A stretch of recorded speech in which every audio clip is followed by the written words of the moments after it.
Just like it looks like a normal blocking foul in the Bulls-Grizzlies game until you see the ref making a very dramatic foul call. Bill Kennedy not selling it short. What do you mean? And the time score situation. This call decided the game. Bulls are up 3. There's 33 seconds left. If he calls it a charge, the Grizzlies have a shot. If he calls it a block, the game's effectively over. Billy Kennedy knew that, and he was into it. Billy Kennedy, this is one of my guys. I know a lot of the NBA referees. He's a lot like our boy Ed Hockley. Dude works out. He's buffed up. He wants you to but know I think that he had given someone some tickets to the game. Level 2 over in the corner.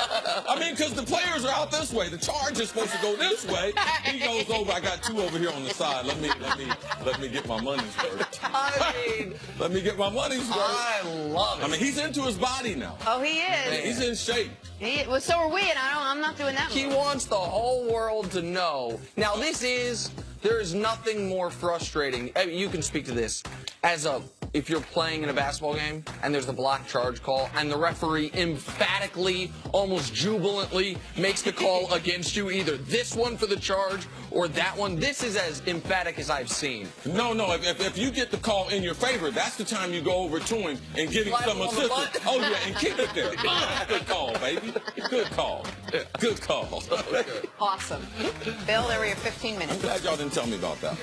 Time for some stories to start your morning. Hey, how do you get LeBron James to come to the Lakers if you're a Laker fan? Billboards, obviously. Some fans put up billboards trying to woo LeBron to Los Angeles. He will play the Clippers on Friday and the Lakers on Sunday, so that should make that fan happy. All right, CC, what do you think? You think LeBron somehow, some way ends up out in L.A.? No. Okay, good talk. No. I believe that the younger players in Cleveland are better, and his chances of what he can do with the front office I believe he's going to stay in Cleveland, but more so than in L.A. Like, I don't believe in the L.A. thing. I think L.A., if we're ranking likelihoods, I think L.A. right now is at best in 4th place, with Cleveland, Philadelphia, and Houston being the top 3 most likely, L.A. being a somewhat distant 4th. What I will say about L.A. is this. The Thunder's ongoing struggles and Russ and Paul George not getting on the same page, that does, however slightly, it does increase the likelihood of LeBron going to Los Angeles, because what I know is this, he's 0% to go there by himself. The only way he'd be going there is if another star player is going with him, and Paul George, I think, is now open once again to leaving Oklahoma City, but no, I don't think they're likely. But the billboards thing's interesting. Like, does anyone, local real estate dudes just buying billboards? Why not? Recruiting people. Hey, the Raptors beat the Pistons in overtime last night. They clinched a playoff spot with 18 games left in the season. DeMar DeRozan, another big night, 42 points. All right, CeCe, what's the ceiling for this Raptors team at this point? I would say the ceiling is win the Eastern Conference. That's as good as they're not as good as Houston, not as good as Golden State. If they were able to get past whoever they're going to see in the Eastern Conference Finals, that would be a great season for them. I mean, they've never been to the NBA Finals, been able to win that Eastern Conference and putting up that banner. That would mean a lot for the people north of the border. I think the ceiling is the same as it was for them 2 years ago, which is getting to the Eastern Conference Finals and taking the Cavs to 6 games. They did that 2 years ago. The Cavs won the first 2, Toronto won the next. Like, I think their ceiling is getting to 6 games against Cleveland in the Eastern Conference Finals. I think that's as far as they can get. But DeMar DeRozan is going to show up on some MVP ballots. It'll be 4th or 5th, but he's going to show he is having a spectacular year. It wasn't just that dunk. It was a double clutch mid-range shot the possession before. He has been excellent this season. We can't forget that. All right, moving on to the Rockets. Spoiler alert, they're still really good. They won their 17th straight game last night, this one at the expense of the Milwaukee Bucks. James Harden had 26. Rockets improved to 34-1 now when Harden, Paul, and Clint Capella all play. I feel like they should just all play. Nick, are the Rockets the most complete team in the NBA? Oh, they are definitely the most complete team. Now, you can argue if they're the best team or not, and I think a lot of people would still say Golden State's the best team.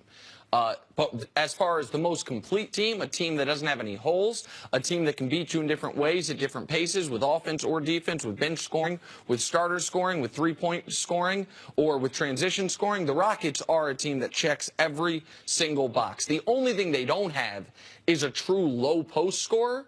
But what great team does? Golden State doesn't have a true low-post scorer. Cleveland doesn't have a true low-post scorer. Like, nobody that matters has a true low-post scorer. Detroit's got two of them, and they're going to miss the damn playoffs. Like, so are they the most complete team in the NBA? They are. I mean, and on this winning streak, CC, I mean, they have beaten, not only they won 17 in a row in 22 of 23, but I mean, they have beaten Golden State, they've beaten Boston, they've beaten Oklahoma City, they've beaten Cleveland, they've beaten Minnesota 3 times.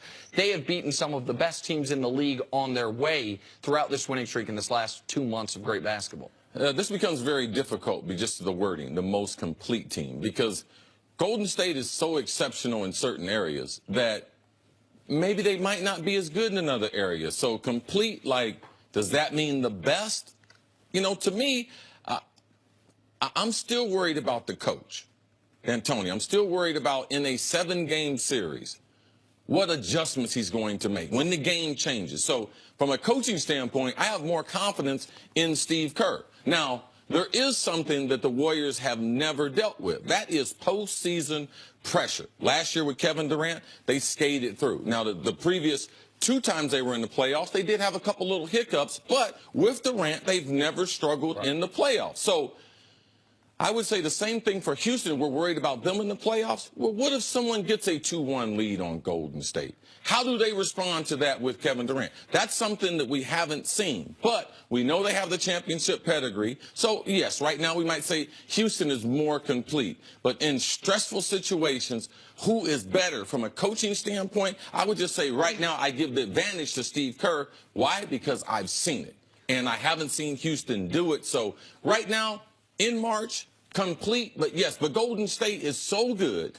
And they have 2 of the top 5 players. So they can be lacked in a certain area. You could be like, 100%. Oh, their bench is a little bit older. Or we don't know how Livingston's going to play. Things like that. But they are so good. They got guys at the end of the game that can take over the game, and they got 2 of those guys. Everyone else only has 1. Listen, they have, at the end of games, they're going to have 4 Hall of Famers on the court. They're the only team in the league that can say that. Like, that's their frontline talent is overwhelming. And one thing, my eyes kind of perked up when you brought up the coaching, because when I'm checking all these boxes for Houston, the 2 things that are somewhat in the intangible category, experience in the postseason and coaching excellence. I think D'Antoni's a good coach, but I agree with you. I think Golden State's got the coaching edge. We know they have the experience edge. That wasn't really, I wasn't incorporating when I was like, you want this, you want this, you want that. I was thinking from a player's perspective. It's a really good point. One of the next couple games that they have is going to be going up against Toronto, which will be a really good test for them to see the way Toronto's playing and the way the Rockets are playing right now. All right, speaking of Golden State, which you were, let's move on to Kevin Durant and the Warriors. Durant's having another great season, and Durant's having another year of being overlooked as a front runner for MVP. According to Durant, this doesn't bother him. See, when you're great, you either play great or you tell people that you play great while also playing great. Durant chose the latter, telling Yahoo Sports, "Look, I know how good I am. Everybody in this league knows how good I am. All the fans know. They know when I step on the court, they fear me as fans of the game. But obviously, the move that I made, they didn't like it. So anything to take a shot at me here and there, I knew it was coming." Or perhaps it's quotes like that that make people wonder about what your intentions are. What do you think, Nick? Is Kevin Durant right with everything he said? He is right about everything but one part of it. One of the parts of the quote we didn't mention there was, he said, "I hear the crowd gasp when the ball comes to me on an open shot." It's 100% right. He's 100% right that the fans know how good he is in comparison to his contemporaries. He's 100% right. The players in the league know how good he is in comparison to the other players in the league.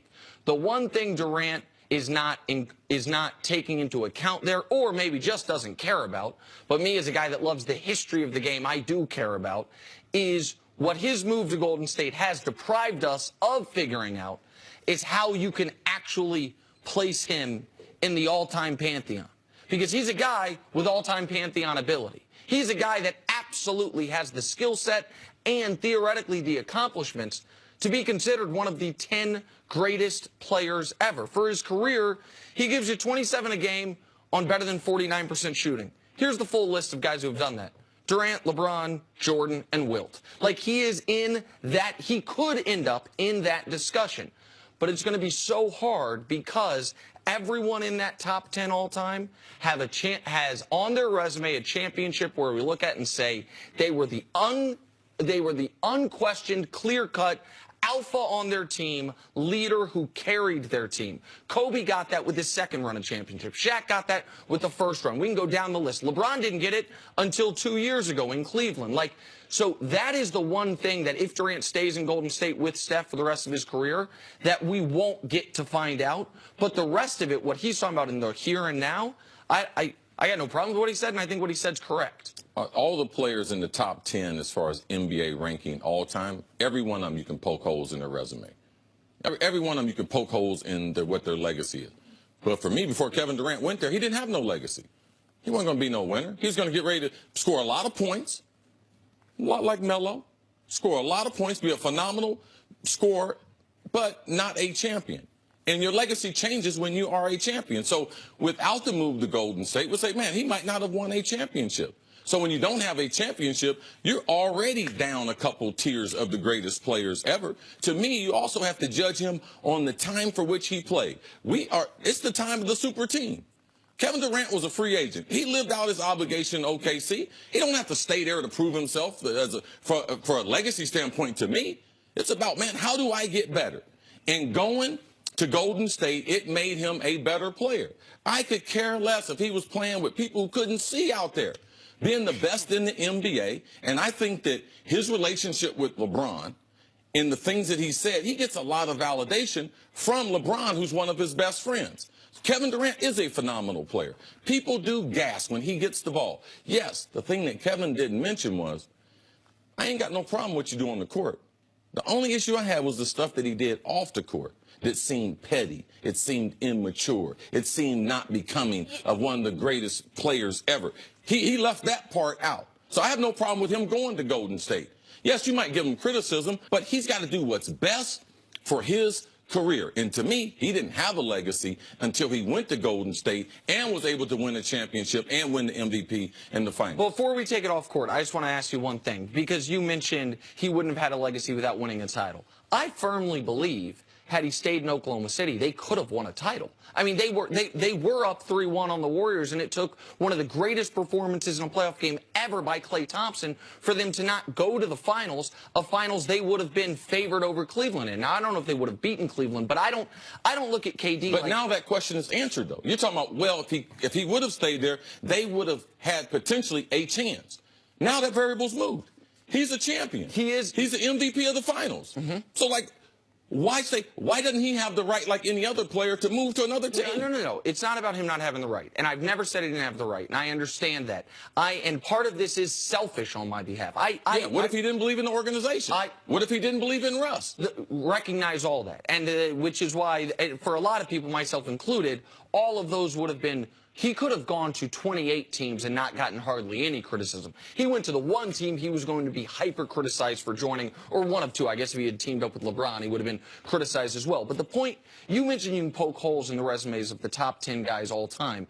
Of course you can. Like, we can poke holes. I poked the hole in Jordan's. You poked the hole in LeBron's. Like, we can, of course you can. But what all those guys have in common is a ring where everyone knew they were the guy. And LeBron, by the way, LeBron was not even considered in the discussion for greatest player ever until he got that 2 years ago in Cleveland. Like, that is the one thing that if KD stays there forever, that is going to make it hard for guys like me, and I know we're different on this, that like to make lists, that like to talk about who are the greatest of the greats. It's going to be hard to place him because his talent clearly puts him there. Here's what I'm picking up on, is that neither of you have an issue with what he said. I know you don't. You say it's well within any athlete's right to tell people how good they are. I would not have an issue with this if LeBron said it. For some reason, it's Kevin Durant, and it goes to everything else that has sort of been Kevin Durant's recent legacy. Like a lot of the distracting stuff, a lot of the let me tell you how good I am because me just showing you how good I am is not enough. People gasp when I get the ball. It's not, what is the point of that? It's unnecessary. You're great. We know you're great. We've seen it. We've seen it on the bottom of your shoe. We've seen it on your fake Twitter accounts. We know how good you are every single night. I don't understand how that makes him look better at all. To the fan, to his teammates. Yeah, I don't think he cares, nor do I think he should. He is a phenomenal player. He is not just, oh, man, we'll see another guy come along like right, this. He is a phenomenal player. We are not going to see another 7-footer. No. Who can dribble the ball and score the basketball, cross people over, a rim defender. 100%. We are not going to see that. And what about being authentic? Like, what about that's the way he feels? Like, it's his career. I just get so upset with people who love to manage other people's career because if I was that person, I would. Well, you're not that person. And that person deserves the right to be able to choose where they want to work. And when you have a microphone in their face, they have the right to say what. And I believe Kevin Durant believes that. Jenna, I was as critical of Durant for the shoes and the fake Twitter accounts and the all of a sudden tough guy act that he was, I thought, perpetrating the first half of this year as anyone on television. I think all those things irked me. I thought he was not representing himself as a true superstar in this league, should all those things. This, to me, is just honesty. And maybe I'm a man on an island. I prefer every day of the week honest, authentic cockiness as opposed to false humbleness. Him and LeBron did the commercial, and LeBron said, we're the best two players in the world, correct, and we have been for a long time. So if LeBron can say it, KD can definitely say it. But LeBron's not nearly as image conscious as we all talk about KD being. I think LeBron's the most image conscious athlete in the world. I think LeBron. But you have to admit he is too. Listen, and KD, and he's worried about it. How come I became the bad guy? KD certainly does care what people are saying about him. Like I know right, and that's I'm a real that thing. He's human. So do you. And so do you. Right, but I wouldn't come out and say I'm the best. I know I'm good at stuff, but I wouldn't say I'm the best but he is. at it. But why do you have to tell people? We know you are. We know you're the best. I'm going to tell you, Jenna, I don't believe anyone in the history of football caught the ball better than me. And you know the reason why I say that? Because no one else is going to say it. And the reason why? Because I really, really, really, really, really believe it. And did you say it while you were playing? Did you come Absolutely. out I'm the best area. Absolutely. He's better. Listen, Jenna, this is just to be quick here. This is, and it's not a criticism, but this is you assigning your own sensibilities to some, like Chris says that. I think one of the, it's just my opinion. That's it. It's not me assigning. This has nothing to do with me. That's just how I feel. I bet you fans feel that way. Of course, but the fans are assigning their sensibilities when they do that. Exactly, right. Because they always feel like if I was in that position, I wouldn't do that. That's what you're doing. You're assigning your sensibilities to them. And by the way, so are we. Them. So are we. Like one of the reasons I think Chris and I, when we met, hit it off is that the thing that he said about the way he catches the football. Man, like, I've got that in me as well. Like, I will say right now, I don't think there's a person that does this for a living that's smarter than me. They might know more things. I don't think there's a person that stalks sports for a living that is smarter than I am. I believe that. I'm proud of that. And I'll say that on TV. What Chris said about his career. But you would never, you could believe all those things and you would never say it. But that's just who you are. So one of the reasons we're assigning our sensibilities to Katie, like one of the reasons we got no problem with these comments is, let me tell you this, if I were Kevin Durant, if I were that rich, that famous, and that good at that type of job, man, you wouldn't be able to tell me nothing. Like, please, that would be the least arrogant thing I said all week. Like, so I have no problem with those comments. The shoes, the Twitter accounts, that's a different type of immaturity, at least in my eyes. All right, coming up, does Michael Bennett make the Eagles the best defense, nobody better, the best defense in the NFL? That's next on First Things First. Defenses run around and tell people how good they are. Yes. Our guy Jalen.